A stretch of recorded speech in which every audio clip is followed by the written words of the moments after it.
Hello my fellow smug ones. Well, this is greener. What could possibly go wrong? Let's begin.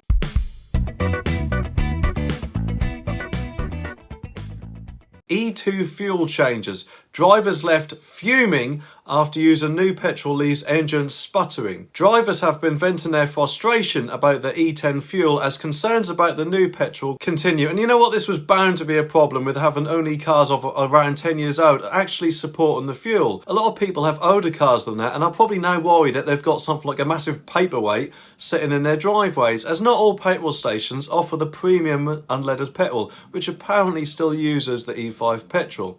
And actually, it's also more expensive. E10 fuel has only been available on forecourts for around 2 weeks, but some drivers have already experienced problems with the greener fuel. E10 was introduced in the UK at the beginning of September in a bid to lower car pollution rates.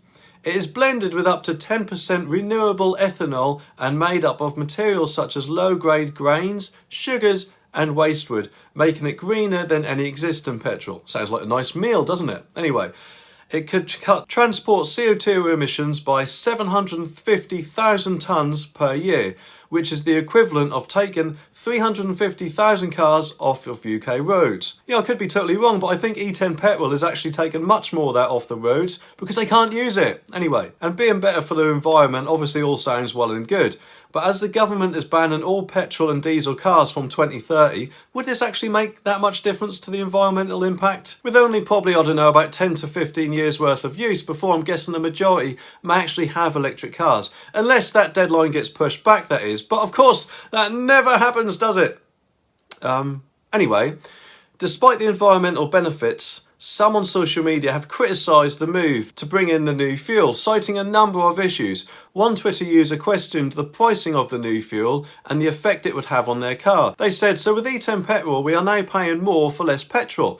I'm all for being environmentally friendly, but shouldn't it be cheaper since it's all watered down? Also, since I started using it, my car's exhaust has started sputtering." Another user complained of issues with their engine, saying, "One tank of E10 petrol and my Golf Mark 5 is sputtering and misfiring and lacks power.